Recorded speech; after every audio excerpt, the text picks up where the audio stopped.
24 जनवरी 2023 को यूएस की एक रिसर्च फर्म हाइडेनबर्ग रिसर्च ने ये 106 पेज की रिपोर्ट पब्लिश की, जिसकी वजह से सिर्फ 3 दिन में अदानी ग्रुप की वेल्थ 97,000 करोड़ से कम हो गई। इस रिपोर्ट के आने के बाद जब अदानी ग्रुप ने कहा कि वो लीगल एक्शन लेंगे हाइडेनबर्ग रिसर्च के ऊपर, तो इस पर हाइडेनबर्ग रिसर्च की ये स्टेटमेंट है, अदानी ग्रुप हम पर लीगल एक्शन लेना चाहती है और हम उसका वेलकम करते हैं। हमें अपनी रिपोर्ट पर पूरा विश्वास है और कोई भी लीगल एक्शन जो हम पर लिया जाएगा वो प्रूव नहीं हो पाएगा। अगर अदानी ग्रुप इस बारे में सीरियस है तो उसे यूएस में भी हमारे खिलाफ एक केस फाइल करना चाहिए, क्योंकि हम यूएस में ही ऑपरेट करते हैं। हमारे पास बहुत से लीगल डॉक्यूमेंट्स हैं जो सारी चीजें प्रूव करती है जो हमने कही। Adani Group has slammed US investor Hindenburg. Adani group और अमेरिका की रिसर्च फर्म हिंडनबर्ग के बीच विवाद बढ़ता जा रहा है। दुनिया में तीसरे नंबर की सबसे अमीर आदमी गौतम अडानी की कंपनी पर शक के बादल मंडरा रहे हैं। हिंडनबर्ग रिसर्च की एक रिपोर्ट के बाद आज अडानी ग्रुप के शेयरों में भारी गिरावट देखने को मिली। ओके, तो इस वीडियो में सारी चीजें हाइडेनबर्ग रिसर्च से ली है जो कि इस यूआरएल पर अवेलेबल है। तो इस वीडियो में मैं अपने कोई थॉट्स नहीं रखूंगा, बस हम इस वीडियो में 7 मेन पार्ट्स के बारे में डिस्कस करेंगे जो इस रिपोर्ट में दी गई है। हाइडेनबर्ग रिसर्च न्यूयॉर्क की एक कंपनी है जो ऐसी रिपोर्ट्स निकालती रहती है ताकि जब उस कंपनी का प्राइस गिरे तो वो उसके शेयर्स को शॉर्ट कर सके, जिससे हाइडेनबर्ग रिसर्च को फायदा होगा। आई एम स्टिल ऑप्टिमिस्टिक कि ये सारी चीजें फाइनली सॉर्ट हो जाएंगी। इस रिपोर्ट के 7 मेन पार्ट्स में अदानी ग्रुप के ऊपर एलिगेशंस हैं कि उन्होंने शेयर प्राइस की मैनिपुलेशन की और अकाउंटिंग फ्रॉड किए हैं। और रिपोर्ट के एंड में अदानी ग्रुप से 88 क्वेश्चंस पूछे गए हैं। अगर आप साफ हो तो इनका आंसर दो। अब ये 2 चार्ट्स दिखाते हैं कि किस रेट से गौतम अदानी की वेल्थ इंक्रीज हुई और किस रेट से सब कंपनीज के शेयर प्राइस इंक्रीज हुई। पार्ट 1, इस पॉइंट में अदानी ग्रुप के ऊपर एलिगेशन कि अदानी ग्रुप ने इंडिया के बाहर शेल कंपनीज बनाई हुई जो कि इंडिया में अदानी ग्रुप की कंपनीज में शेयर्स ओन करती है, जो कि सेबी रूल के खिलाफ है। देखो, सेबी यानी security and exchange board of India के अकॉर्डिंग किसी भी पब्लिकली लिस्टेड कंपनी में कंपनी के प्रोमोटर्स का शेयर 75% से ज्यादा नहीं होना चाहिए, यानी पब्लिक और बाकी म्यूचुअल फंड्स कम से कम उस कंपनी का 25% ओन करने चाहिए। ऐसा इसीलिए है क्योंकि अगर प्रोमोटर्स के पास बहुत कंट्रोल आ गया तो वो खुद ही इनसाइडर ट्रेडिंग करके शेयर का प्राइस मैनिपुलेट कर सकते हैं। लेकिन अदानी जी की 4 कंपनीज 75% के बहुत करीब है और अदानी विल्मर में प्रोमोटर्स के पास 87.94% है, जिन्हें 2025 तक का टाइम दिया गया है कि वो इस कंपनी में अपना शेयर कम करके 87.94 से 75% ला सकते हैं। अब हम बोलेंगे कि 75% के आसपास ही है ना, 75% से ज्यादा तो नहीं। तो इस रिपोर्ट में एलिगेशंस ये हैं कि एक्चुअल में मॉरिशस में काफी ऐसे फंड्स हैं जो कि सिर्फ अदानी ग्रुप ही कंट्रोल करता है। फॉर एग्जांपल, ये एपीएमएस इन्वेस्टमेंट फंड है मॉरिशस का, उसने अपने पूरे फंड का 99.4% पैसा यानी $2.3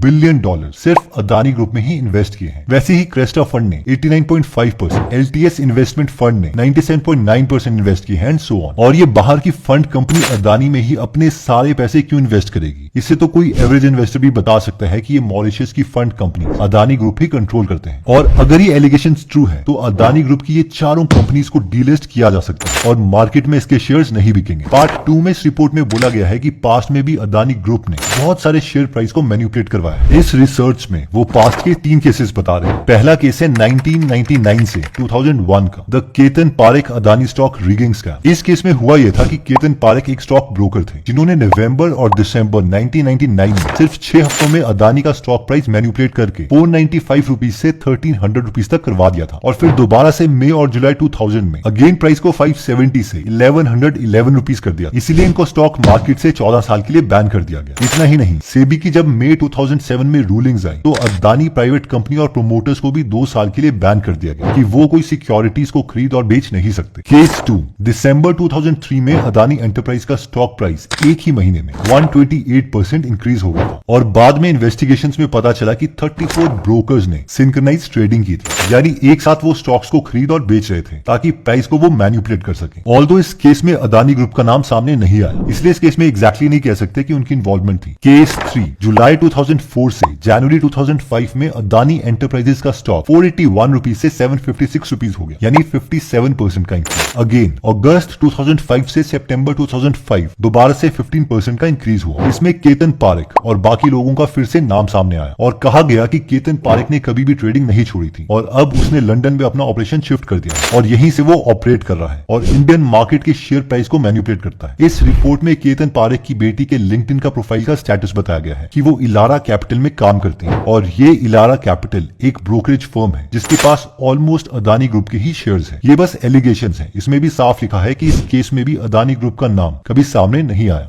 पार्ट 3 इस पॉइंट में लिखा है कि कैसे अगर अदानी ग्रुप को इंडिया में अपनी कंपनीज का प्रॉफिट या कैश फ्लो ज्यादा दिखाना है तो वो मॉरिशस में अपनी कंपनी से दिखाती हैं कि उन्होंने कुछ ट्रांजैक्शंस करी हैं इंडिया में अदानी ग्रुप की कंपनीज के साथ, जिससे अदानी ग्रुप के पास पैसे आ गए और उनका प्रॉफिट इंक्रीज हो गया। और जब ये डील होती है तो बैलेंस शीट में ये नहीं दिखता है कि एग्जैक्टली पैसे कहां गए। इसमें एलिगेशंस लगाई हैं कि गौतम अदानी के भाई विनोद अदानी की इंडिया से बाहर मॉरिशस में कम से कम 38 शेल कंपनीज हैं जो सिर्फ इंडिया के अदानी ग्रुप के साथ डील करती हैं। इसके लिए हाइडेनबर्ग रिसर्च कहती है कि इन्होंने सारी मॉरिशस की कंपनीज का डेटा निकाला था और उन्होंने देखा कि इन सारी कंपनीज का डोमेन ऑलमोस्ट सेम दिनों में खरीदा गया है और सबका टेम्पलेट भी ऑलमोस्ट सेम है और बिजनेस के बारे में सेम सी चीजें लिखी हैं जैसे कि कंजप्शन अब्रॉड या फिर कमर्शियल प्रेजेंस। हाइडेनबर्ग रिसर्च ने इस रिपोर्ट में 8 ऐसी ट्रांजैक्शंस दिखाई कि कैसे पैसे अदानी ग्रुप से बाहर या अंदर लाए जा सकते हैं। अब हम 8 की 8 ट्रांजैक्शन तो नहीं देखेंगे, लेकिन हम एक एक ट्रांजैक्शन देख लेते हैं, एक मनी इन का और एक money out money in transaction. इस पॉइंट में एलिगेशन है कि गौतम अदानी के 30 साल से दोस्त रहे उत्कर्ष शाह प्रमोटर हैं एक कंपनी के जिसका नाम है आदि ग्रुप। अब ये जो आदि कॉर्प एंटरप्राइजेस है ये एक छोटी कंपनी है जिसका 2020 का रेवेन्यू 63 करोड़ था और प्रॉफिट सिर्फ 80 लाख रुपीस। इस कंपनी को अदानी ग्रुप ने 620 करोड़ रुपए का लोन दिया 2020 में। ये चीज अदानी ग्रुप के लेजर्स में तो नहीं दिखी लेकिन आदि कॉर्प एंटरप्राइजेस प्राइवेट लिमिटेड में थी। अब इतनी छोटी कंपनी को अगर ये लोन वापस करना है वो भी बिना इंटरेस्ट के तो उन्हें 900 साल लग जाएंगे। अब इस आदि कॉर्प एंटरप्राइज ने 2020 में ही 610 करोड़ रुपए अदानी पावर को लोन में दे दी जो कि आदि कॉर्प का 98% पैसा। इन शॉर्ट पैसे घूम के वापस अपनी कंपनी में आ गए। मनी आउट ट्रांजैक्शन इस एलिगेशन के अकॉर्डिंग जब 2009 में अदानी पावर महाराष्ट्र इंडिया में 1980 मेगावाट त्रियोदा प्रोजेक्ट बना रहे थे तब मॉरिशस की एक शेल कंपनी है ग्रोमोर ट्रेड एंड इन्वेस्टमेंट के नाम से इन्होंने अप्रोक्सीमेटली $128 मिलियन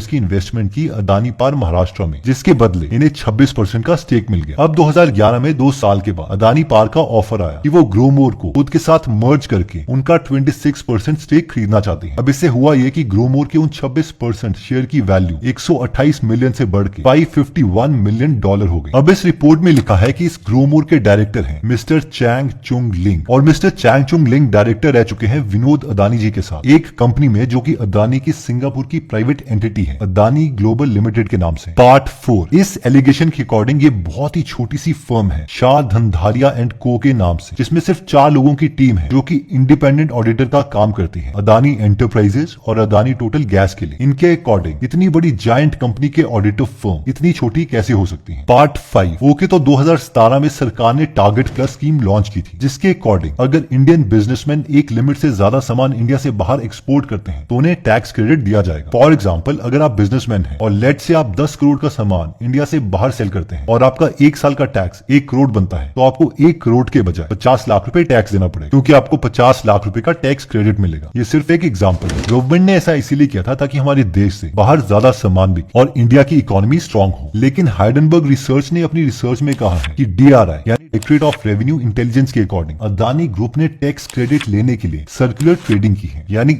एक ट्रांजैक्शन दिखा के पहले उन्होंने अदानी एंटरप्राइजेस से कट और पॉलिश्ड डायमंड्स को बाहर शेल कंपनी में भेजा और उसके बाद दूसरी ट्रांजैक्शन दिखा के वो डायमंड्स वापस उन्हीं के ग्रुप कंपनीज में आ गए जिसकी वजह से 2004 से 2005 में अदानी ग्रुप ने गवर्नमेंट से 680 करोड़ के टैक्स क्रेडिट्स लिए। इसके लिए इन्होंने ये फ्लो चार्ट दिखाया है कि कैसे डायमंड्स एक कंपनी से दूसरी कंपनी में शिफ्ट होते गए। 2013 की रूलिंग में कस्टम के कमिश्नर ने अदानी एंटरप्राइजेस के साथ बाकी और 5 डायमंड कंपनीज को 25 करोड़ का फाइन लगाया। राजेश अदानी को 1 करोड़ का फाइन और गौतम अदानी के brother in law Sameer Vora को 75 लाख का फाइन। लेकिन बाद में कोर्ट से ऑर्डर आया कि इन एलिगेशन को साबित करने के लिए कोई टेंजिबल एविडेंस नहीं मिल पाया, इसलिए सारा केस हटा दिया गया। पार्ट 6 नॉर्मली अगर कोई बड़ी कंपनी होती है तो बहुत से स्टॉक मार्केट एनालिस्ट उस कंपनी को फॉलो करते हैं, उस पर रिसर्च डॉक्यूमेंट्स बनाते हैं कि किस टाइम पर इसका प्राइस कम होगा क्योंकि उस वक्त उस कंपनी में इन्वेस्टमेंट की जा सकती है। लेकिन हाइडेनबर्ग रिसर्च के अकॉर्डिंग बहुत ही कम ब्रोकर अदानी कंपनीज को एनालाइज कर रहे हैं। फॉर एग्जाम्पल एक रीजनल ब्रोकर CLSA ने लिखा है कि हम अदानी एनर्जी ट्रांसमिशन को मई 2021 से फॉलो नहीं करेंगे क्योंकि इसकी वैल्यूएशन अपने कॉम्पिटिटर से 16 गुना ज्यादा है। वैसे ही इस चार्ट में वो दिखा रहे हैं कि कैसे अदानी ग्रुप की कंपनीज को कितने एनालिस्ट फॉलो करते हैं। For example Adani green energy को सिर्फ एक एनालिस्ट फॉलो कर रहा है लेकिन सिमिलर टाइप की कंपनी को 33 एनालिस्ट फॉलो कर रहे हैं। पार्ट 7 में एलिगेशंस हैं कि वैसे तो अदानी जी कहते हैं कि वो हर क्रिटिक को ध्यान ध्यान से सुनते हैं और खुद इंप्रूव करते हैं। लेकिन 2020 में अदानी ग्रुप ने एक लेटर लिखा लॉ मिनिस्टर को कि जो नेगेटिव ट्वीट्स हैं अदानी ग्रुप के बारे में, उन ट्वीट्स पर इन्वेस्टिगेशंस होनी चाहिए। इवन ट्वीट्स को हटाने के बारे में न्यूज भी आई थी। 2021 में यूट्यूबर के ऊपर भी गुजरात हाईकोर्ट से ऑर्डर आया कि अदानी ग्रुप के बारे में कोई क्रिटिकल वीडियोस नहीं बनाएगा। फाइनली इस रिसर्च के एंड में 88 क्वेश्चंस हैं जो अदानी जी से